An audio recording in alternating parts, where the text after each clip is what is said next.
ബിസ്മില്ലാഹിർ റഹ്മാൻ റഹീം. അൽഹംദുലില്ലാ വസ്സലാത്തു വസ്സലാമു അലാ റസൂലിൽ അമീൻ വഅലാ ആലിഹി വസഹ്ബിഹി അജ്മഈൻ അമ്മാ ബഅദ്. അസ്സലാമു അലൈക്കും വറഹ്മത്തുള്ളാഹ്. ഷഹീദ് ഹസനുൽ ബന്ന 20-ാം നൂറ്റാണ്ട് കണ്ട പ്രഗത്ഭനായ സാമൂഹിക പരിഷ്കർത്താവ്, പണ്ഡിതൻ, ചിന്തകൻ, ഒരു നൂറ്റാണ്ടിനെ തന്നെ അല്ലെങ്കിൽ ഇനി വരും നൂറ്റാണ്ടുകളെയും ഇസ്ലാമിക സംഘടനകളെയും സംവിധാനങ്ങളെയും ദിശ നിർണയിക്കാൻ പറ്റുന്ന തരത്തിൽ തർബിയത്ത് നൽകിയ ഒരു മഹാനുഭാവൻ എന്നിങ്ങനെ വിവിധ വിശേഷണങ്ങൾ കൊണ്ട് പോരിഷ നൽകാൻ കഴിയുന്ന മഹാനായ പണ്ഡിതനാണ് ഹസനുൽ ബന്ന.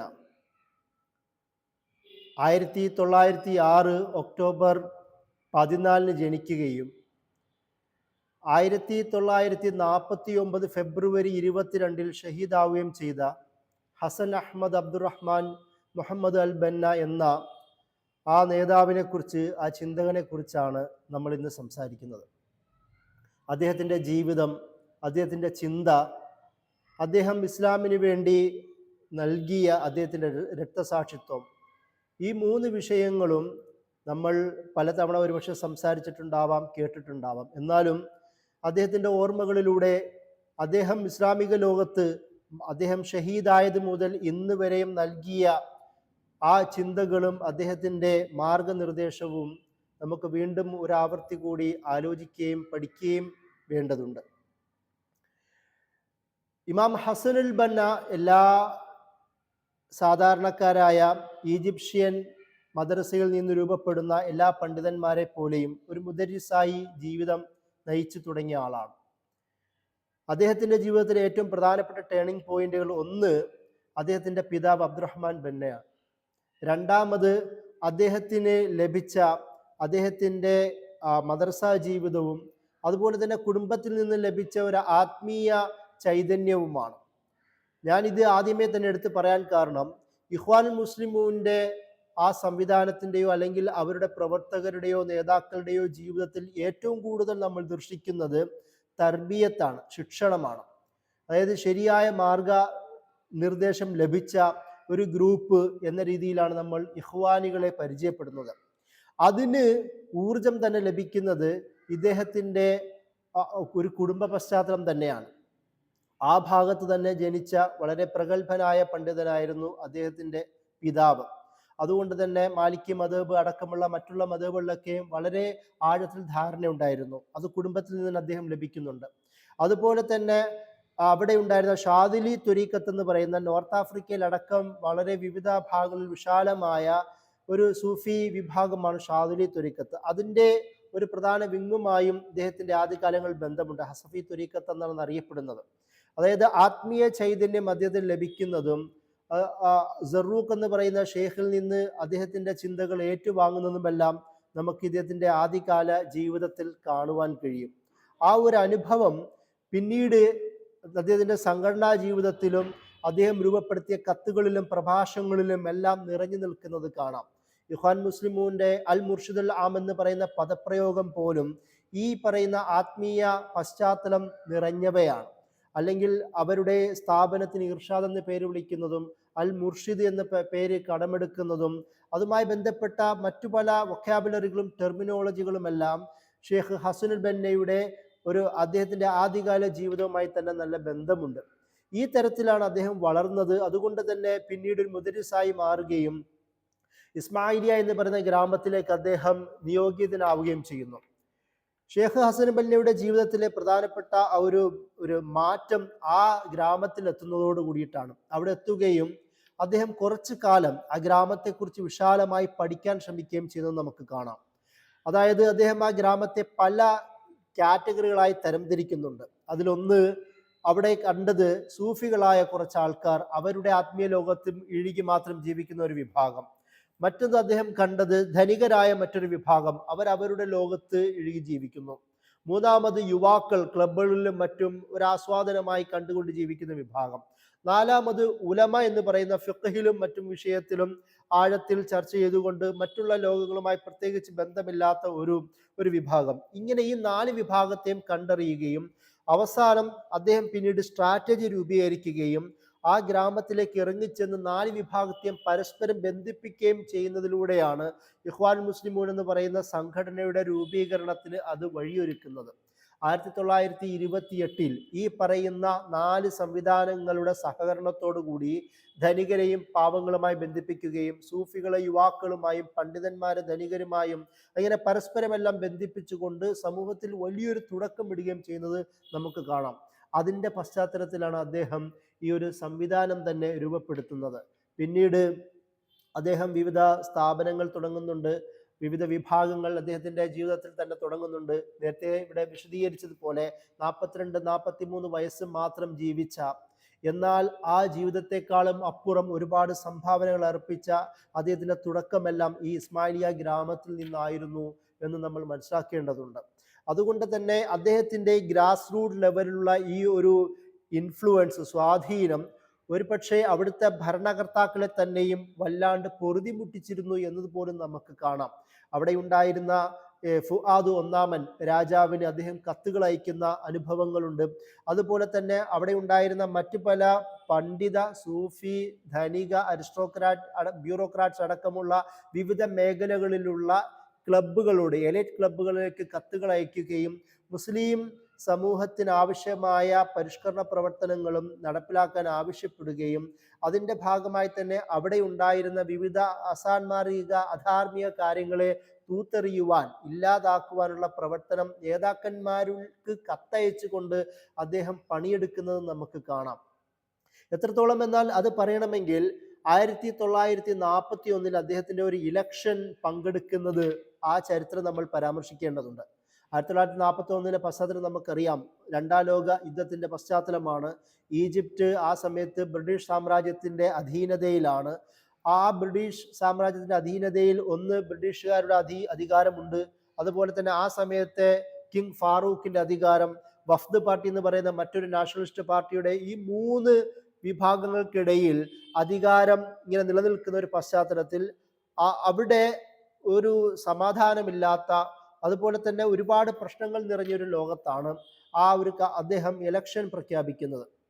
ഇലക്ഷൻ പ്രഖ്യാപിക്കുകയും അതോടുകൂടി ആ സമൂഹത്തിൽ പൊതുവെ ഹസനുൽ ബന്ന എന്ന് പറയുന്ന ഒരു മുദരിസായി, കുറച്ചാൾക്കാരെ നന്നാക്കുന്ന ഒരു ഷെയ്ഖ് എന്ന രീതിയിലുള്ള ഇമേജിൽ നിന്ന് മാറി, അതായത് പള്ളിയിൽ നിന്ന് പാർലമെന്റിലേക്ക് എന്ന് പറയുന്ന ഒരു കാഴ്ചപ്പാട് പോലും പൊതുവെ ഇദ്ദേഹത്തിന്റെ ഇലക്ഷൻ പ്രഖ്യാപനത്തിലൂടെ രൂപപ്പെടുന്നത് നമുക്ക് കാണാം. ഇതിൽ പൊറുതിമുട്ടുകയും അദ്ദേഹത്തെ ശക്തമായി സമ്മർദ്ദത്തിലൂടെ ഇലക്ഷനിൽ നിന്ന് പിൻവാങ്ങുവാൻ സമ്മർദ്ദം ചെലുത്തുകയും ചെയ്യുന്നത് നമുക്ക് കാണാം. പക്ഷേ ഷെയ്ഖ് ഹസനുൽ ബന്ന ഈ ഒരു സാഹചര്യം ഉപയോഗപ്പെടുത്തുന്നുണ്ട്. അദ്ദേഹം ചില നിബന്ധനകൾ മുന്നോട്ട് വെക്കുന്നു. അഥവാ ഞാൻ ഈ ഇലക്ഷനിൽ നിന്ന് പിന്മാറണമെങ്കിൽ ചില നിബന്ധനകൾ നിങ്ങൾ പൂർത്തീകരിക്കണം. അദ്ദേഹം 5 കാര്യങ്ങൾ പ്രത്യേകം എടുത്തു പറഞ്ഞു. ഒന്ന്, ആ ഒരു ഭാഗത്ത് വളരെ സജീവമായിരുന്ന മദ്യവുമായി ബന്ധപ്പെട്ട കാര്യങ്ങൾ അവിടെ വിലക്കണം. രണ്ടാമത്, ഈജിപ്ഷ്യൻ സമൂഹത്തിൽ പലവിധ കാലങ്ങളായി രൂപപ്പെട്ട വ്യഭിചാരശാലകൾ പോലും ഉണ്ടായിരുന്ന ഒരു ലോകമായിരുന്നു അദ്ദേഹത്തിന്റെ കാലം. അതുപോലും ഇല്ലാതാക്കണമെന്ന്, ബാൻ ചെയ്യണമെന്ന് അദ്ദേഹം ആവശ്യം മുന്നോട്ട് വെച്ചു. അതുപോലെ തന്നെ വിദ്യാഭ്യാസ മേഖലകളിൽ ഇസ്ലാമിക ചരിത്രവും ദീനും വിവിധ മതസ്ഥാപനങ്ങളിലും എല്ലാം സ്കൂളുകളിലും എല്ലാം പഠിപ്പിക്കണമെന്ന് പറയുന്ന ഒരു ആവശ്യം അദ്ദേഹം മുന്നോട്ട് വെച്ചു. മൂന്നാമത്, മീഡിയയെ നന്നായി സെൻസർ ചെയ്യേണ്ടത് ആവശ്യമുണ്ട്. അവിടെ ഉണ്ടായിരുന്ന പത്രങ്ങൾ, മാഗസിനുകൾ, അതുപോലെ തന്നെ സിനിമ അടക്കമുള്ള കാര്യങ്ങളിലൊക്കെയും ഇസ്ലാമിക വാല്യൂവിന് വളരെ വിരുദ്ധമായി വളരെ അധാർമികമായ ഒരു സാഹചര്യം നിലനിൽക്കുന്ന ഒരു പശ്ചാത്തലം കൂടായിരുന്നു. സെൻസർഷിപ്പ് വേണം എന്ന് അദ്ദേഹം ആവശ്യപ്പെട്ടു. അതിൻ്റെ കൂടെ നാലാമത്, അദ്ദേഹം തൊഴിലാളികൾക്ക്, ഈജിപ്ഷ്യൻ ജോലി ചെയ്യുന്ന വളരെ ബുദ്ധിമുട്ടുള്ള സാഹചര്യം ജീവിച്ചിരുന്ന തൊഴിലാളികൾക്ക്, പ്രത്യേകിച്ച് സൂയസ് കനാൽ പോലുള്ള ഫോറിൻ കമ്പനികളിൽ ജോലി ചെയ്യുന്ന തൊഴിലാളികൾക്ക് അവരുടെ അവകാശങ്ങൾ സംരക്ഷിക്കണമെന്നും അവർക്ക് നല്ല ജീവിതം, നല്ല സാലറി ഒക്കെ നൽകണമെന്നും അദ്ദേഹം ആവശ്യം മുന്നോട്ട് വെക്കുന്നുണ്ട്. അഞ്ചാമത്, അതിൻ്റെ കൂടെ തന്നെ പ്രധാനമായും അദ്ദേഹം മുന്നോട്ട് വെച്ചത് സമ്മേളിക്കാൻ, ഒരുമിച്ച് കൂടുവാനുള്ള അവകാശം ഞങ്ങൾക്ക് തരണമെന്നും ആവശ്യപ്പെട്ടു. നിങ്ങൾക്കറിയാമോ, ഈ 5 അവകാശങ്ങളും മാനിക്കേണ്ട വന്ന, അംഗീകരിച്ചു കൊടുക്കേണ്ടി വന്ന ഒരവസ്ഥ ഉണ്ടാകുകയും അതിൻ്റെ ഭാഗമായി അദ്ദേഹം ഇലക്ഷനിൽ നിന്ന് പിൻവാങ്ങുകയും ചെയ്യുന്നുണ്ട്. ഈ ഒരു പിൻവാങ്ങൽ അദ്ദേഹത്തെ സംബന്ധിച്ചിടത്തോളം അദ്ദേഹത്തിൻ്റെ വിമർശകരാവട്ടെ, അദ്ദേഹത്തെ നോക്കിക്കാണുന്ന ഭരണകൂടമാവട്ടെ, അവരെ സംബന്ധിച്ച് ഒരു ഐഡിയലിസ്റ്റായ, വളരെ താത്വികമായ ആത്മീയമായ വർത്തമാനം പറയുന്ന ഒരു മുദരിസിൽ നിന്ന് മാറി വളരെ പൊളിറ്റിക്കൽ ആക്ടർ എന്ന നിലയിലേക്ക് വളരെ പ്രാഗ്മാറ്റിസ്റ്റായ നിലപാട് സ്വീകരിക്കുന്ന, സ്റ്റേറ്റിനോട്, അധികാര വ്യവസ്ഥയോട് നെഗോഷിയേറ്റ് ചെയ്യാൻ കഴിയുന്ന ഒരാളെന്ന നിലയിൽ അദ്ദേഹത്തിന് ഇമേജ് രൂപപ്പെടുത്തുവാൻ കഴിഞ്ഞു. അതോടുകൂടി ബ്രിട്ടീഷ് സാമ്രാജ്യവുമായി ബന്ധപ്പെട്ട നേരിട്ട് ഒരു വയലന്റ് ആയിട്ടുള്ള ഒരു കോൺഫ്രണ്ടേഷനിൽ നിന്ന് വഴുതി മാറുവാനും അദ്ദേഹത്തിന് കഴിഞ്ഞു. എന്നാൽ പോലും ഈ മാറ്റമുണ്ടെങ്കിൽ പോലും ഇദ്ദേഹത്തിന്റെ ഈ നിബന്ധനകൾ മാനിക്കുകയും അത് അംഗീകരിക്കപ്പെടുകയും ചെയ്യുന്ന ഒരു സാഹചര്യം പോലും ഉണ്ടാവുന്നത് നമുക്ക് കാണാം. അതിൻ്റെ കൂടെ തന്നെയാണ് 1944 ഈ പറയുന്ന പലവിധ സമ്മർദ്ദങ്ങൾ കാരണം ഇഖ്വാൻ ബാൻ ചെയ്യപ്പെടുന്നുണ്ട്. എന്നാലും അദ്ദേഹത്തിന്റെ അനുയായികളിലൂടെ ഗ്രാസ് റൂട്ട് ലെവലിൽ വർക്ക് ചെയ്യുകയും ശക്തമായ സംഘടനാ സംവിധാനം കേഡർ എന്ന നിലയിൽ തന്നെ ജനങ്ങൾക്കിടയിൽ രൂപപ്പെടുത്തുവാനും കഴിഞ്ഞു. ഈ ചെറിയ കാലയളവിൽ നിന്നുകൊണ്ട് സ്ത്രീകൾക്ക് അഖ്വാത്തുൽ മുസ്ലിമ എന്ന് പറയുന്ന സൈനബുൽ ഗസാലി അടക്കമുള്ള വലിയ നേതാക്കൾ നേതൃത്വം കൊടുക്കുന്ന ഒരു സ്ത്രീകളുടെ സംവിധാനം രൂപപ്പെടുത്തുന്നു, സ്കൂളുകൾ രൂപപ്പെടുത്തുന്നു, ചാരിറ്റി പ്രവർത്തനങ്ങൾ ശക്തമാക്കുന്നു. ഇങ്ങനെ വിവിധ മേഖലകളിൽ ഈ ഒരു ബാൻ ചെയ്യുന്നുണ്ടെങ്കിൽ പോലും ഇൻഡിപെൻഡന്റ് ആയി വർക്ക് ചെയ്തുകൊണ്ട് ആ ഒരു സംവിധാനം അദ്ദേഹം രൂപപ്പെടുത്തുന്നത് പോലും നമുക്ക് കാണാം. ഇതിൻ്റെ കൂടെ തന്നെ അദ്ദേഹത്തിന്റെ വേറൊരു കാര്യം കൂടെ നമ്മൾ പറയേണ്ടതുണ്ട്. അതായത് ജീവിതത്തിന്റെ ചില ഘട്ടങ്ങളാണ് ഞാനിവിടെ വിശദീകരിക്കുന്നത്. അദ്ദേഹം ആ സമയത്തുണ്ടായിരുന്ന ഷെയ്ഖ് അബ്ദുൽ വഹാബ് ഹസഫി എന്ന് പറയുന്ന, ഞാൻ നേരത്തെ വിശദീകരിച്ച ഷാദിലി ത്വരീഖത്തിന്റെ ഒരു ബ്രാഞ്ചാണ് ഈ വിഭാഗം. അതിനോട് ശക്തമായ ഒരു ബന്ധം അദ്ദേഹം നിലനിർത്തുന്നുണ്ട്. അതുകൊണ്ട് തന്നെ അദ്ദേഹത്തിന്റെ സംഘടനാ ജീവിതത്തിൽ ആ ആശയങ്ങൾ നടപ്പിലാക്കുവാൻ അദ്ദേഹത്തിന് കഴിയുന്നത് നമുക്ക് കാണാം. അതുപോലെ തന്നെ 1920കളിൽ ഈ ഈജിപ്ഷ്യൻ ഭാഗത്ത് ഏറ്റവും കൂടുതൽ പ്രബലമായ സ്വാധീനം ഉണ്ടായിരുന്ന 3 പേരായിരുന്നല്ലോ. ഒന്ന് ജമാലുദ്ദീൻ അഫ്ഗാനി, 2 ഷെയ്ഖ് മുഹമ്മദ് അബ്ദു, 3 റഷീദ് റിള. ഈ 3 പേരുടെ ചിന്തകളും ഷെയ്ഖ് ഹസൻ ബന്നയിൽ നല്ല സ്വാധീനം ചെലുത്തിയതായി നമുക്ക് കാണാം. എത്രത്തോളം എന്നാൽ റഷീദ് റിളയുമായി ഒരു സ്റ്റുഡന്റ് അധ്യാപക ബന്ധം പോലും സൂക്ഷിക്കുന്ന ഒരു ചരിത്രം ഉണ്ടാവുകയും അൽമനാറുമായി ഇദ്ദേഹത്തിന്റെ റഷീദ് റിളയുടെ അൽമനാർ എന്ന് പറയുന്ന വളരെ പ്രമുഖമായ ആ ഒരു പബ്ലിക്കേഷനിൽ ഒരു കാലഘട്ടം വരെയെങ്കിലും അദ്ദേഹത്തിന്റെ മരണത്തിന് ശേഷം, റഷീദ് റിളയുടെ മരണത്തിന് ശേഷം അത് ഏറ്റെടുക്കുകയും ചെയ്യുന്നത് പോലും നമുക്ക് കാണാം. അതായത് ആ ഒരു സമയത്തെ ഒരു നവോത്ഥാന നായകന്മാരിൽപ്പെട്ട ഒരാളായ റഷീദ് റിളയുടെ ചിന്തകളെ ഏറ്റെടുക്കുന്ന ഷെയ്ഖ് ഹസനുൽ ബന്നയും നമുക്ക് കാണാൻ കഴിയും. അതിന് പ്രധാനമായ ഒരു കാരണം ഹസനുൽ ബന്നയുടെ ചിന്തകളിൽ ഖിലാഫത്ത് നിറഞ്ഞു നിന്നിരുന്നു. 1924 വളരെ നോമിനലായ പേര് മാത്രമായിരുന്ന ഒരു മുസ്ലിം പൊളിറ്റിക്കൽ ലെജിറ്റിമസി എന്ന പേരിൽ നമ്മൾ വിളിച്ചിരുന്ന ഖിലാഫത്ത് തകർന്നടിഞ്ഞതോടുകൂടി ലോകത്ത്, പ്രത്യേകിച്ച് ഈജിപ്ഷ്യൻ, നോർത്ത് ആഫ്രിക്കൻ ഭാഗങ്ങളിലെല്ലാം ഖിലാഫത്തുമായി ബന്ധപ്പെട്ട നിരവധി ചർച്ചകൾ നടന്നിരുന്നു. അത് ഏറ്റവും കൂടുതൽ സംസാരിച്ച ഒരാളായിരുന്നു റഷീദ് റിള. അദ്ദേഹത്തിന്റെ കിതാബുൽ ഖിലാഫ എന്ന പേരിൽ പോലും ഒരു രചനയുണ്ട്. അപ്പോൾ ഈ തരത്തിലുള്ള രചനകൾ ഷെയ്ഖ് ഹസനുൽ ബന്നയിൽ നല്ല സ്വാധീനം ചെലുത്തിയതായി നമുക്ക് കാണാം. ഈ ഒരു പശ്ചാത്തലത്തിലാണ് അദ്ദേഹം ഇഖ്വാനെ മുന്നോട്ട് വെക്കുകയും ഇഖ്വാൻ എങ്ങനെയാണ് എന്ന തരത്തിലുള്ള ഒരു പരിചയപ്പെടുത്തലുകൾ പോലും ജനസമൂഹത്തിൽ അദ്ദേഹം മുന്നോട്ട് വെക്കുന്നത്. അദ്ദേഹത്തിന്റെ റിസാലത്തു തഅലീം എന്ന് പറയുന്ന ആ ഒരു രചനയിൽ എന്താണ് ഇഖ്വാൻ എന്ന ഒരു നിർവചനം അദ്ദേഹം മുന്നോട്ട് വെക്കുന്നുണ്ട്. അത് ഒരു സംഘടന എന്നതിനേക്കാളും അപ്പുറം ഇസ്ലാം എന്താണ് എന്ന് പോലും നമുക്ക് ആ നിർവചനത്തിൽ നിന്ന് കാണാം. അദ്ദേഹം പറയുന്നുണ്ട്, നഹ്നു ദഅവത്തുൻ സലഫിയ, ഞങ്ങൾ സലഫി പ്രബോധക സംഘമാണ്, സലഫി പ്രബോധനമാണ്. കാരണം അദ്ദേഹം റഷീദ് റിള അടക്കമുള്ള, മുഹമ്മദ് അബ്ദു അടക്കമുള്ള ആൾക്കാരുടെ ചിന്തയോട് താദാത്മ്യം പ്രാപിച്ച ഒരാളും കൂടാണ്. രണ്ടാമത് അദ്ദേഹം പറയുന്നത് തരീഖത്തുൻ സുന്നിയ, ഇത് സുന്നി മാർഗമാണ്. കാരണം സുന്നി വിഭാഗത്തിൽ നിന്ന് രൂപപ്പെട്ട സംഘടനയാണല്ലോ അത്. മൂന്നാമത് പറഞ്ഞത് ഹഖീഖ സൂഫിയ, ഇതൊരു സൂഫി യാഥാർത്ഥ്യമാണ്. സലഫി ദഅവത്തുമാണ്, ഹഖീഖ സൂഫിയ, സൂഫി യാഥാർത്ഥ്യവുമാണ്. വഹൈഅ സിയാസിയ, പിന്നെ അദ്ദേഹം എടുത്തു പറഞ്ഞത് ഇതൊരു രാഷ്ട്രീയ ബോഡിയാണ്. വജമാഅത്തുൻ റിയാദിയ, വളരെ ഡൈനാമിക് ആയ ഒരു സംഘമാണ്. വറാബിത്തത്തുൻ ഇൽമിയ സഖഫിയ, പിന്നീട് അദ്ദേഹം പറഞ്ഞത് ഇതൊരു സഖഫിയായ, വളരെ സാംസ്കാരികമായ, കൾച്ചേർഡ് ആയ സാംസ്കാരികമായ ഒരു വൈജ്ഞാനികമായ ഒരു സംവിധാനമാണ്. വഷിർക്ക ഇഖ്തിസാദിയ, ഇത് സാമ്പത്തികമായ ഒരു കമ്പനിയാണ്, ഒരു അസോസിയേഷനാണ്. വഫിഖ്റ ഇജ്തിമാഇയ, ഇത് സാമൂഹികമായ ഒരു ചിന്തയാണ്.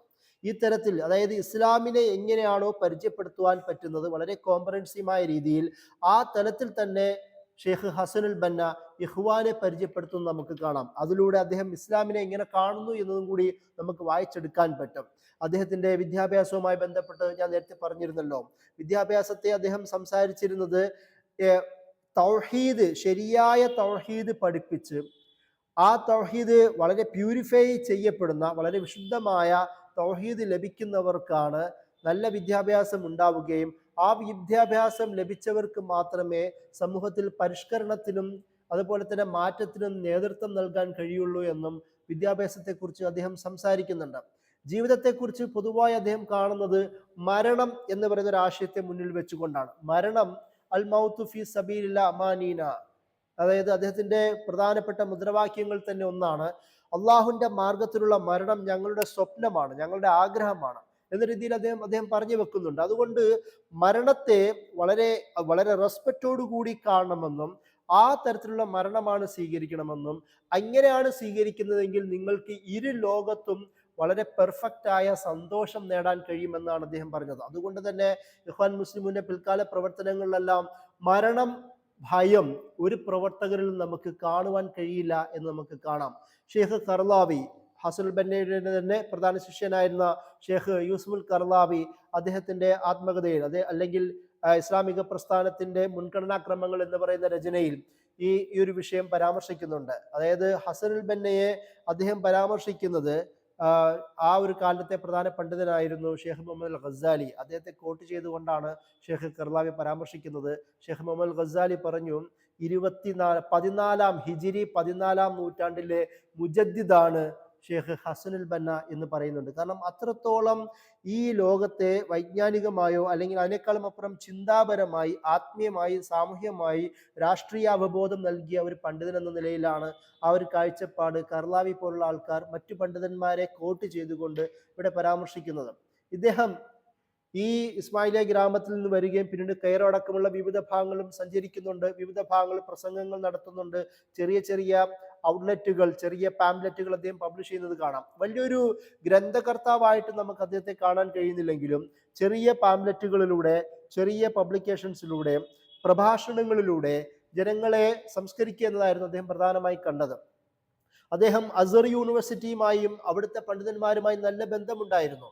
ഒരിക്കൽ അസർ യൂണിവേഴ്സിറ്റിയിലെ അധ്യാപകരുമായി സംസാരിക്കുമ്പോൾ അവരോട് പറയുന്നുണ്ട്, നിങ്ങൾ ഇസ്ലാമിന്റെ സൈന്യമാണ്, നിങ്ങൾ ഇസ്ലാമിന്റെ സൈന്യമായി മാറണം, അത് ആ ഒരു തരത്തിലുള്ള ഒരു പ്രവർത്തനമാവണം എന്ന് അവരോട് ആവശ്യപ്പെടുന്നത് നമുക്ക് കാണാം.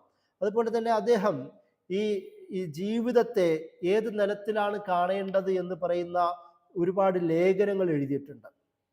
ഞാൻ പറയുന്നത് വ്യക്തിപരമായി എങ്ങനെയാണ് ഒരു മുസ്ലിം പേഴ്സണാലിറ്റി രൂപപ്പെടുത്തേണ്ടത്, അതുപോലെ തന്നെ ഒരു മുസ്ലിമിന്റെ ഒരു സാമൂഹികമായ എയിം എന്താവണം, അതിൻ്റെ കൂടെ തന്നെ രാഷ്ട്രീയ അവബോധം എങ്ങനെയാവണം, അങ്ങനെ പലതരത്തിലുള്ള നിരവധി കത്തുകൾ അദ്ദേഹം നടത്തുന്നുണ്ട്. അതുപോലെ തന്നെ പ്രഭാഷണങ്ങൾ നടത്തുന്നുണ്ട്. ഇതിൻ്റെയൊക്കെ ഒരു കളക്ഷൻ എന്ന നിലയിൽ മഅ്സൂറാത്ത് എന്ന് പറയുന്ന രചന വളരെ പ്രസിദ്ധമാണ്. അതിൽ പ്രധാനമായും അദ്ദേഹം പറയുന്നത് ഒരു 10 മുസ്ലിം പേഴ്സണാലിറ്റി രൂപീകരിക്കാനുള്ള ഒരു 10 സ്ട്രെങ്ത്, ശക്തിയെ കുറിച്ച് അദ്ദേഹം പറയുന്നുണ്ട്. അത് ആദ്യം അദ്ദേഹം പറയുന്നത് ഈ 10 പോയിന്റുകൾ, 10 സ്ട്രെങ്ത്, 10 ശക്തികൾ എന്ന് പറയുന്നത് ശാരീരികവും ഭൗതികവുമായിട്ടുള്ള വളർച്ചയെ സൂചിപ്പിക്കുന്നതാണ്. ഒരു വ്യക്തിയിൽ ഓരോ മുസ്ലിമിനും ഉണ്ടാവേണ്ട കാര്യമായിട്ടാണ് അദ്ദേഹം പറയുന്നത്. അതിൽ ഒന്നാമതായി അദ്ദേഹം എടുത്തു പറഞ്ഞത് നല്ല ആരോഗ്യമുള്ള ശരീരമാണ്, അത് അള്ളാഹുവിന്റെ അമാനത്താണ്. അതിലൂടെ നമുക്ക് ഒരു ആത്മീയമായ ഒരു റെസീലിയൻസ്, കീഴടങ്ങാൻ തയ്യാറാവാത്ത, വീണാലും എഴുന്നേൽക്കുന്ന ആ ഒരു ബോധം ഉണ്ടാവണമെങ്കിൽ അത് ആരോഗ്യമുള്ള ശരീരം ഉണ്ടാവണം. ആരോഗ്യമുള്ള ശരീരമുണ്ടെങ്കിൽ വളരെ വ്യക്തമായ ചിന്തയുണ്ടാകും, നല്ല എനർജി രൂപപ്പെടും, നല്ല ആരാധന അതിലൂടെ നടക്കുകയും നല്ല മാനസികമായ സ്റ്റെബിലിറ്റി രൂപപ്പെടുകയും ചെയ്യും. അല്ല എങ്കിൽ തടിച്ച വളരെ ദുർബലമായ ആരോഗ്യമുള്ള ഒരാൾക്ക് അത് ചിന്തകളിലും അവരുടെ ആത്മീയമായ ഒരു തളർച്ചയിലും അത് കൊണ്ടെത്തിക്കുമെന്ന് അദ്ദേഹം പറയുന്നുണ്ട്. രണ്ടാമതായി അദ്ദേഹം പറയുന്നത് നല്ല ക്യാരക്ടർ വേണമെന്നാണ്. അദബിനെ കുറിച്ച് പറയുമ്പോൾ അദ്ദേഹം പറയുന്നത് നല്ല സ്വഭാവം വേണം. അതിൽ മത്തീൻ എന്ന് പറയുന്ന ഒരു പദമാണ് അദ്ദേഹത്തിന്റെ ഈ രചനയിൽ, അദ്ദേഹത്തിന്റെ ഈ പ്രഭാഷണത്തിൽ അദ്ദേഹം ഉപയോഗിച്ചത്. അതായത് വളരെ ഫേമായ, വളരെ സ്ട്രോങ് ആയ, സോളിഡായ, അൺഷേക്കബിൾ ആയ, ഒരിക്കലും കുലുക്കാൻ പറ്റാത്തത് എന്ന രീതിയിലുള്ളതാണ്. ആ തരത്തിലുള്ള സ്വഭാവമാണ് വേണ്ടത്.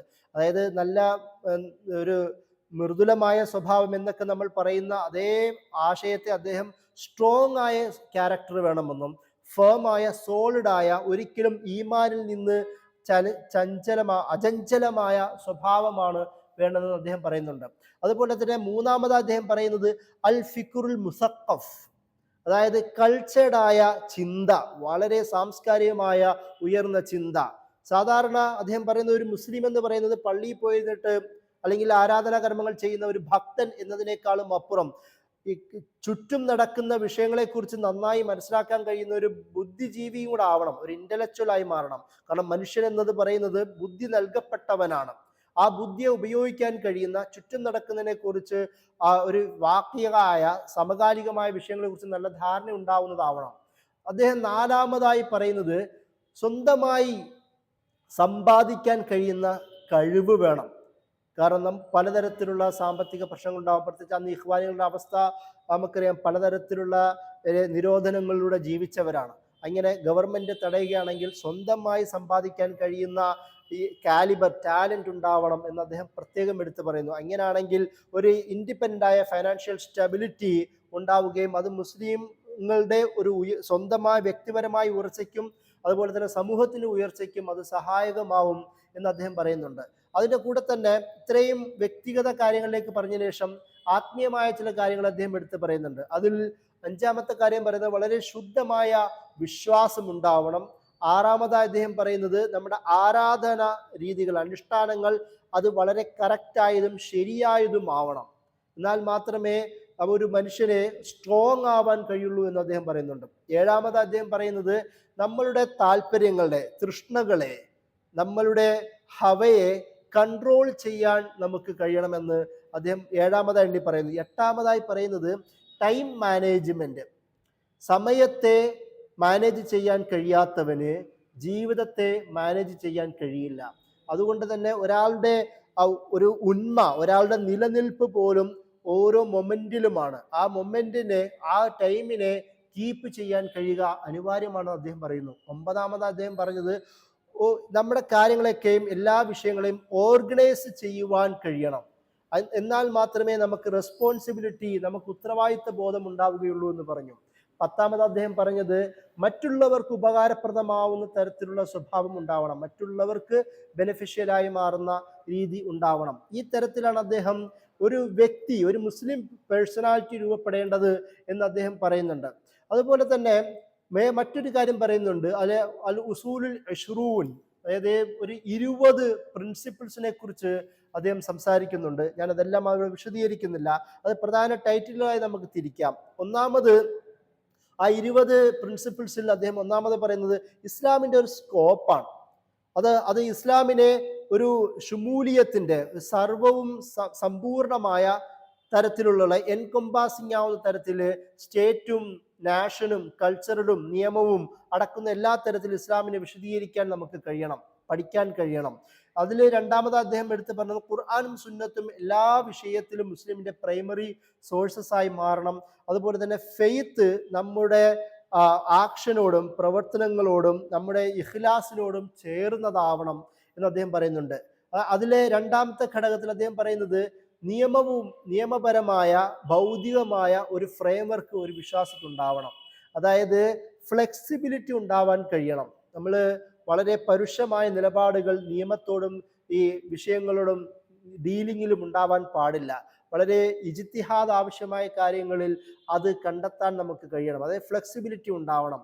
അതുപോലെ തന്നെ അദ്ദേഹം പറഞ്ഞത് ഇസ്ലാമിക ലോകത്ത് വിവിധ ഫിഖ്ഹുകളും മറ്റു കാര്യങ്ങളും ഒക്കെ ഉണ്ടല്ലോ, അതുകൊണ്ട് ഡിവിഷൻസ് ധാരാളം ഉണ്ട് എന്ന് നമുക്കറിയാം. എന്നാൽ ഈ ഫിഖ്ഹുകളെല്ലാം ഫ്ലെക്സിബിലിറ്റിയുടെ കാര്യമായിട്ട് മനസ്സിലാക്കുകയും അത് യൂണിറ്റിക്ക് സഹായമാവുന്ന തരത്തിലേക്ക് ചിന്തിക്കാൻ നമുക്ക് കഴിയണമെന്ന് അദ്ദേഹം പറയുന്നുണ്ട്. അതിൻ്റെ കൂടെ തന്നെ അദ്ദേഹം പറഞ്ഞ മറ്റൊരു കാര്യം, ബിദ്അത്ത്, അതിനെതിരെ ശക്തമായ നിലപാടെടുക്കണം. അതിൻ്റെ കൂടെ തന്നെ സാമൂഹികമായ ഒരു റിഫോം, സോഷ്യൽ പൊളിറ്റിക്കൽ റിഫോം അത് തുടങ്ങണം. അതിന് അദ്ദേഹം പ്രധാനമായി പറയുന്നത് സോഷ്യൽ പൊളിറ്റിക്കൽ റിഫോമുകൾ അത് തുടങ്ങുന്നത് അദ്ദേഹം ഒരു ഗ്രാജുവൽ ഗ്രൗത്തിനെ കുറിച്ച് സംസാരിക്കുന്നുണ്ട്. ഒരു പക്ഷേ മൗലാന മൗദൂദിയുടെ ബോട്ടം അപ്പ് തിയറിയിൽ പോലും ഈ ഒരു കാഴ്ചപ്പാട് നിറഞ്ഞു നിൽക്കുന്നത് നമുക്ക് കാണാം. അദ്ദേഹം പറഞ്ഞു, വ്യക്തി, കുടുംബം, സമൂഹം, ദേശം എന്ന് പറയുന്ന ഒരു ഗ്രാജുവൽ ഗ്രോത്തിനെ, ഒരു ബോട്ടം അപ്പ് തിയറിയെ ഈ ഷെയ്ഖ് ഹസൻ ബെന്നയും പറഞ്ഞു വെക്കുന്നത് നമുക്ക് കാണാം. അതായത് ഈ പരാമർശിച്ച ഈ അൽ ഉസൂൽ അഷ്റൂൻ 20 പ്രിൻസിപ്പിൾസ് എന്ന് പറയുന്നത് ഒരു വിശ്വാസിയുടെ ഇന്റലക്ച്വൽ ഫ്രെയിംവർക്കിനെ കുറിച്ചിട്ടാണ് സംസാരിക്കുന്നതെങ്കിൽ അതിൻ്റെ കൂടെ അദ്ദേഹം ഒരു 10 കാര്യങ്ങളെ വേറെ ഒരു വിശ്വാസിയുടെ വിവിധ വിഷയങ്ങളോട്, നമുക്കിഷ്ടമല്ലാത്ത കാര്യങ്ങളോട്, അഭിപ്രായ വ്യത്യാസമുള്ള കാര്യങ്ങളോട് ഡീല് ചെയ്യുമ്പോൾ എന്തുണ്ടാവണമെന്ന് അദ്ദേഹം പറയുന്ന ഒരു 10 കാര്യങ്ങളുണ്ട്. അത് അദബുൽ ഇഖ്തിലാഫിന്റെ, ഡിസഗ്രിമെന്റിന്റെ കാര്യത്തിലുണ്ടാവുന്ന അദബ് എന്താവണമെന്ന് അദ്ദേഹം പറയുന്നുണ്ട്. അതിൽ ഒന്നാമതായി അദ്ദേഹം പറയുന്നത് നമുക്കുണ്ടാവേണ്ടത് വഹദത്തുൽ ഉമ്മ എന്ന് പറയുന്ന ഒരു കൺസെപ്റ്റാണ്. അതായത് ഇസ്ലാം എന്ന് പറയുന്നത് ഒരു അള്ളാഹു, അന്ത്യപ്രവാചകൻ, ഖുർആൻ, ഇസ്ലാം എന്ന് പറയുന്ന ഒരു ആശയം നമ്മളെ ഒരു ഖിബില, ഒരേ ആരാധനാ രീതികൾ എന്നൊക്കെ നമ്മളെ ഒരു യൂണിറ്റി ഉണ്ടാക്കുന്നതാണ്. ആ യൂണിറ്റിയിൽ വിശ്വസിക്കുക എന്നത് എല്ലാ അഭിപ്രായ വിശ്വാസങ്ങൾക്കും മേലെ വെക്കേണ്ടതാണ് എന്ന് അദ്ദേഹം ഒന്നാമതായി പറയുന്നു. അവിടെ ഡിസഗ്രിമെന്റുകളെക്കാളും അപ്പുറം വഹദത്തുൽ ഉമ്മത്തിന്റെ യൂണിറ്റിയാണ് പ്രാധാന്യം കൊടുക്കേണ്ടതെന്ന് അദ്ദേഹം പറഞ്ഞു. രണ്ടാമത് ഉഖുവത്ത് എന്നുള്ളതാണ്, സാഹോദര്യം. അതിനെ ശക്തമായി നിലനിർത്താൻ കഴിയണം. കാരണം അത് ഖുർആൻ പ്രത്യേകം ഇന്നമൽ മുഅ്മിനൂന ഇഖ്വ എന്ന് പ്രത്യേകം എടുത്ത് പറഞ്ഞതാണല്ലോ എന്ന് അദ്ദേഹം പറയുന്നുണ്ട്. മൂന്നാമതായി ഈ അഭിപ്രായ വ്യത്യാസങ്ങൾ ഉണ്ടാവുമ്പോൾ നമുക്കുണ്ടാവേണ്ടത് തജറുദുൻ നഫ്സ് എന്ന് പറയുന്നൊരു കാഴ്ചപ്പാടാണ്. അതായത് ഇന്റലക്ച്വൽ ഹ്യൂമിലിറ്റി ഒരാൾക്കുണ്ടാവണം. മറ്റൊരാൾക്ക് എൻ്റെതാണ് ശരിയെങ്കിൽ പോലും മറ്റൊരാൾക്ക് ശരിയാവാൻ സാധ്യതയുണ്ട് എന്ന് പറയുന്ന ഒരു ഇന്റലക്ച്വൽ ഹ്യൂമിലിറ്റി അത് ഒരു വിശ്വാസി ഉണ്ടാവണമെന്ന് അദ്ദേഹം എടുത്തു പറയുന്നത് കാണാം. അതുപോലെ തന്നെ ഹുസ്നുൽ ഇസ്തിമാ, അഭിപ്രായ വ്യത്യാസങ്ങൾ, ചർച്ചകൾ നടക്കുമ്പോൾ തൻ്റെ ഓഡിയൻസ്, മുമ്പിലിരിക്കുന്ന ആൾ പറയുന്നതിനെ സുന്ദരമായി കേൾക്കാനുള്ള സ്വബർ ഒരാൾക്കുണ്ടാവണമെന്ന് പറയുന്നുണ്ട്. അതുപോലെ തർക്കുൽ മുറ, അതിൽ വാദപ്രതിവാദങ്ങൾ ഒഴിവാക്കുവാൻ കഴിയുക എന്നത് ഈ ഡീലിങ്ങിൽ, ഈ ഡിസഗ്രിമെന്റിലെ പ്രധാനപ്പെട്ട ഒരു അദബായി അദ്ദേഹം പറയുന്നുണ്ട്. അതുപോലെ തന്നെ ഫിഖ്ഹുൽ വാഖിഅ അദ്ദേഹം എടുത്തു പറയുന്ന മറ്റൊരു പ്രധാനപ്പെട്ട വിഷയമാണ്, ആറാമത്തെ വിഷയമാണ്. അതായത് ഒരേ വിഷയത്തിൽ വ്യത്യസ്ത കാഴ്ചപ്പാടുകൾ ഉണ്ടാവാം. നബി സല്ലല്ലാഹു അലൈഹി വസല്ലമ പോലും അത് സംഭവിക്കുന്നുണ്ടല്ലോ. ബനൂ ഖുറൈള ഗോത്രവുമായി ബന്ധപ്പെട്ട ആ നമസ്കാരവുമായി ബന്ധപ്പെട്ട വിഷയം നമുക്കറിയാം. രണ്ടുപേരും രണ്ട് രീതിയിലാണ് ജമ്മും ഖസറുമായി ബന്ധപ്പെട്ട നിയമം എടുത്തത്. ആ രണ്ട് കാഴ്ചപ്പാടിനെ നബി സല്ലല്ലാഹു അലൈഹി വസല്ലമ അംഗീകരിക്കുന്നുണ്ട്. ഈ തരത്തിലുള്ള വൈവിധ്യത്തെ അംഗീകരിക്കുവാനും നമുക്ക് കഴിയണമെന്ന് അദ്ദേഹം പറയുന്നുണ്ട്. അതുപോലെ തന്നെ അദ്ദേഹം മറ്റൊരു പറയുന്നുണ്ട്, അദ്ദേഹം പറയുന്നത് നമ്മൾ ഏഴാമത്തതായിട്ടൊരു ഗോൾഡൻ റൂൾ എന്ന നിലയിൽ അദ്ദേഹം പറയുന്നത് നമുക്ക് യോജിച്ച കാര്യത്തിൽ നമുക്ക് ഒന്നിച്ച് പ്രവർത്തിക്കാം, മറ്റുള്ള കാര്യങ്ങളിൽ നമുക്ക് എക്സ്ക്യൂസ് നേടാം. അഭിപ്രായ വ്യത്യാസമുള്ള കാര്യങ്ങളിൽ നമുക്ക് എക്സ്ക്യൂസ് നേടാം, എന്നാൽ യോജിച്ച കാര്യത്തിൽ നമുക്ക് ഒന്നിച്ച് പ്രവർത്തിക്കാം എന്ന് അദ്ദേഹം പറയുന്നുണ്ട്. അതുപോലെ തന്നെ എട്ടാമത്തെ കാര്യം അദ്ദേഹം പറയുന്നത് അൽ അദുവുൽ മുഷ്തറക്, കോമൺ എനിമി, ഒരു പൊതുശത്രു എന്നതാണ് നമ്മുടെ ശത്രു. അതായത് മുസ്ലിങ്ങൾ തമ്മിൽ സെക്ടേറിയനിസം, ഈ പറയുന്ന കമ്മ്യൂണലിസം എന്നത് ഒരു വിഷയം ഒരു ശത്രുതയായി രൂപപ്പെടാൻ പാടില്ല. ഇമ്പീരിയലിസം അല്ലെങ്കിൽ ഇസ്ലാമിന്റെ ശത്രുവാവണം നമ്മുടെ ശത്രു എന്ന രീതിയിൽ അദ്ദേഹം പറഞ്ഞു വെക്കുന്നുണ്ട്. അതിൻ്റെ കൂടെ തന്നെ ഒമ്പതാമതായി അദ്ദേഹം പറഞ്ഞത് അൽ അമലു വൽ ഇൻതാജ്, പ്രൊഡക്ടിവിറ്റി. അദ്ദേഹം പ്രത്യേകം എടുത്ത് പറഞ്ഞവരാണ് ആക്ഷൻ ദെൻ ആക്ഷൻ. അൽ അമൽ വൽ അമൽ. അദ്ദേഹം പറഞ്ഞ ഒരു കാര്യമാണ്, ആദ്യം പ്രവർത്തനമാണ്, നിരന്തരമുള്ള ഒരു ഡൈനാമിക്കായ പ്രൊഡക്ടിവിറ്റി ഒരു വിശ്വാസിയിൽ ഉണ്ടാവണം. അങ്ങനെ ആകുമ്പോൾ പ്രശ്നങ്ങളിൽ നിന്ന് അകന്നു നിൽക്കാൻ കഴിയും. നമ്മളുടെ ലേസിനെസ് അതൊരു ആത്മീയമായ രോഗമായിട്ടാണ് അദ്ദേഹത്തിന് ചിത്രീകരിക്കുന്നത്. അതുപോലെ തന്നെ ഈ അഭിപ്രായ വ്യത്യാസങ്ങൾ ഉള്ളപ്പോൾ പോലും പരസ്പരം റഹ്മത്ത് പ്രദാനം ചെയ്യുവാൻ ഒരു വിശ്വാസിക്ക്, പ്രവർത്തകന് കഴിയണമെന്ന് പറഞ്ഞുകൊണ്ടാണ് പത്താമത്തെ അദ്ദേഹം അവസാനിപ്പിക്കുന്നത്. ഇങ്ങനെ 10 കാര്യങ്ങൾ അദ്ദേഹം എണ്ണി പറയുന്നത് നമുക്ക് കാണാം. ഇതിൻ്റെ കൂടെ തന്നെ അദ്ദേഹത്തിൻ്റെ പൊളിറ്റിക്കൽ ഫിലോസഫി കൂടി പറയേണ്ടതുണ്ട്. ഇസ്ലാമിൻ്റെ ഒരു ഷുമൂലിയത്തിനെയാണ് അദ്ദേഹം കണ്ടത്. നമ്മൾ നേരത്തെ വിശദീകരിച്ചിരുന്നു. അനിസ്ലാമികമായ ചിന്തകളെ അദ്ദേഹം ശക്തമായി തള്ളിക്കളഞ്ഞിരുന്നു. ഇസ്ലാമിനെയും സ്റ്റേറ്റിനെയും അകറ്റി നിർത്തുന്ന കാഴ്ചപ്പാടിനെ അദ്ദേഹം ശക്തമായി വിമർശിക്കുന്നത് നമുക്ക് കാണാം. ഖുറാനും സുന്നത്തും അത് കോൺസ്റ്റിറ്റ്യൂഷണൽ ഫ്രെയിംവർക്കായി മാറണമെന്ന് അദ്ദേഹം പ്രത്യേകം എടുത്ത് പറയുന്നുണ്ട്. അതുപോലെ തന്നെ ബോട്ടം അപ്പ് തിയറി അദ്ദേഹം പ്രത്യേകം പറയുന്നതാണ്. ഞാൻ നേരത്തെ വിശദീകരിച്ചിരുന്നല്ലോ, ഒരാൾ ഒരു ഫർള്, ഒരു ഇൻഡിവിജ്വൽ, ഉസ്ര, ഫാമിലി, മുജ്തമ, സൊസൈറ്റി, ഹുക്കുമ, ദ ഗവൺമെന്റ് എന്ന തരത്തിലുള്ള ഒരു ഗ്രാജുവൽ ഡെവലപ്മെന്റ്, ഒരു ബോട്ടം അപ്പ് തിയറിയാണ് അദ്ദേഹം മുന്നോട്ട് വെച്ചത്. ആ ഒരു സമയത്ത് ബ്രിട്ടീഷ് സാമ്രാജ്യത്വത്തെ ശക്തമായി എതിർക്കുകയും അതിൻ്റെ കൂടെ തന്നെ ഒരു നാഷണലിസ്റ്റിക്ക് ഒരു ചിന്ത അദ്ദേഹം മുന്നോട്ട് വെക്കുകയും ചെയ്യുന്നുണ്ട്. ഒരു യഥാർത്ഥ ഇൻഡിപെൻഡൻസ് ഉണ്ടാവുന്നത് അതൊരു ഫോറിൻ സോൾജേഴ്സിനെ നാട്ടിൽ നിന്ന് അകറ്റുക എന്നതിനേക്കാളും അപ്പുറം ജീവിതത്തിൽ നിന്ന് തന്നെ ഒരു കൾച്ചറൽ ആയിട്ടുള്ള ഒക്കുപേഷനിൽ നിന്ന് പോലും രക്ഷപ്പെടേണ്ടതുണ്ട് എന്ന് അദ്ദേഹം പറയുന്നത് നമുക്ക് കാണാം. ഇസ്ലാമികമായ ഒരു ഓർഡറിനെയാണ് അദ്ദേഹം മുന്നോട്ട് വെച്ചത്. അതുകൊണ്ട് തന്നെ എക്കണോമിക് റിഫോമിനെ കുറിച്ച് സംസാരിക്കുന്നത് കാണാം. റിബ പോലുള്ള കാര്യങ്ങൾ അകറ്റി നിർത്തണമെന്നും സക്കാത്തിനെ കൂടുതൽ സ്ഥാപിതവൽക്കരിക്കണമെന്നും അതിൻ്റെ ഭാഗമായി വെൽത്തി ധനികരിൽ നിന്ന് സമ്പത്ത് ശേഖരിച്ച് പാവങ്ങളിലേക്ക് വിതരണം ചെയ്യപ്പെടേണ്ടതുണ്ടെന്നും അദ്ദേഹം എക്കണോമിക് റിഫോമിനെ കുറിച്ച് സംസാരിക്കുന്നുണ്ട്. ഈ എക്കണോമിക് റിഫോമും സോഷ്യൽ ജസ്റ്റിസും എല്ലാം നടപ്പിലാവണമെങ്കിൽ പബ്ലിക് മൊറാലിറ്റി അനിവാര്യമാകുന്നു എന്ന് പറയുന്നു. അതുകൊണ്ട് തന്നെ വ്യക്തിഗതവും സാമൂഹികവും സാമ്പത്തികവുമായ കാര്യങ്ങളിൽ നാശനഷ്ടങ്ങൾ ഉണ്ടാക്കുന്ന മദ്യം, ആൽക്കഹോൾ, ഗാംബ്ലിംഗ്, ചൂതാട്ടം പോലുള്ള ഈ കാര്യങ്ങളെ ശക്തമായി തള്ളിക്കളയുകയും ശരിയായ ഇസ്ലാമിക വിദ്യാഭ്യാസം പ്രൊമോട്ട് ചെയ്യുന്നതിലൂടെ പബ്ലിക് മൊറാലിറ്റി ഉണ്ടാക്കുകയും അത് ഒരു നാഷൻ ബിൽഡിങ്ങിനെ സഹായിക്കാൻ കഴിയുമെന്നും അദ്ദേഹം പറയുന്നുണ്ട്. ഇതിൻ്റെ കൂടെ അദ്ദേഹത്തെ പരിചയപ്പെടുത്തിക്കൊണ്ട് അദ്ദേഹത്തിൻ്റെ ചിന്തകളെ പറയുന്നതിൽ അവസാനമായി പറയേണ്ടത് ഫലസ്തീനെ കുറിച്ചുള്ള അദ്ദേഹത്തിൻ്റെ കാഴ്ചപ്പാടാണ്.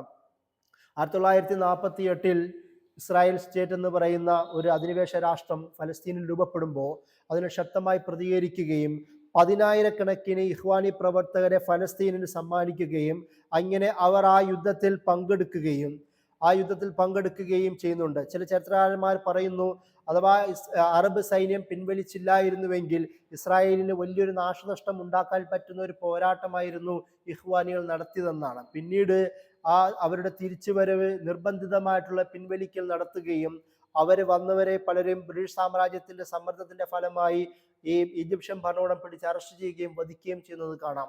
അതിൻ്റെ ഭാഗമായിട്ട് കൂടിയിട്ടാണ്, അതായത് സയോണിസ്റ്റ് ബ്രിട്ടീഷ് ഈജിപ്ഷ്യൻ അധികാരികളുടെ ഒരു കോപ്പറേഷന്റെ ഭാഗമായിട്ടാണ് 1949 ഷെയ്ഖ് ഹസനുൽ ബന്നയെ ഒരു പരിപാടിക്ക് കഴിഞ്ഞ് തിരിച്ചു പോകുന്ന ഭാഗത്ത് ഒരു ബസ്സിൽ വെച്ച് ഫെബ്രുവരി 22 ആ ബസ്സിൽ വെച്ച് നേരിട്ട് വെടിവെച്ച് കൊല്ലുകയും അദ്ദേഹത്തിൻ്റെ മയ്യത്ത് ജനാസ എടുക്കുവാൻ ഒരു പ്രവർത്തകൻ പോലും പുറത്തില്ലാത്ത അവസ്ഥ ഉണ്ടാവുകയും ചെയ്യുന്നുണ്ട്.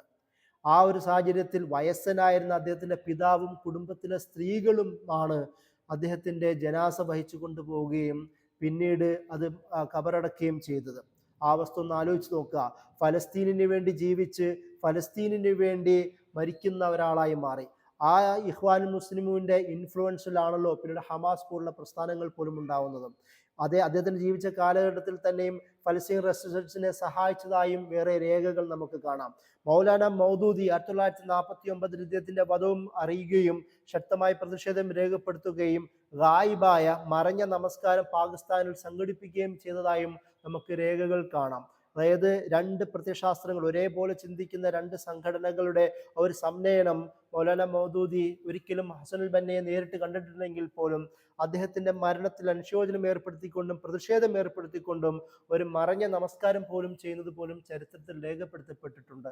അപ്പോൾ അത്രത്തോളം ഇൻഫ്ലുവൻസ് ലോകത്തിന്റെ വിവിധ മേഖലകളിൽ, സാമ്രാജ്യത്വ വിരുദ്ധ മേഖലകളിലാവട്ടെ, ഇസ്ലാമിന്റെ നവോത്ഥാന കാര്യങ്ങളിലാവട്ടെ, വിദ്യാഭ്യാസ പ്രവർത്തനങ്ങളിലാവട്ടെ, ആത്മീയ ചൈതന്യത്തിന്റെ കാര്യത്തിലാവട്ടെ, ഇന്ന് ലോകത്ത് ഏറ്റവും കൂടുതൽ വലിയ രാഷ്ട്രങ്ങളിലുള്ള വലിയ പ്രസ്ഥാനം എന്ന നിലയിൽ ഇഖ്വാൻ വളരാനുള്ള പ്രധാന ഊർജവും ആവേശവും വന്നത് ഈ ഷെയ്ഖ് ഇമാം ഷഹീദ് ഹസനുൽ ബന്നയുടെ ജീവിതത്തിൽ നിന്നാണ്. ആ ഒരു ആവേശം നമ്മൾ തിരിച്ചറിയേണ്ടതുണ്ട്.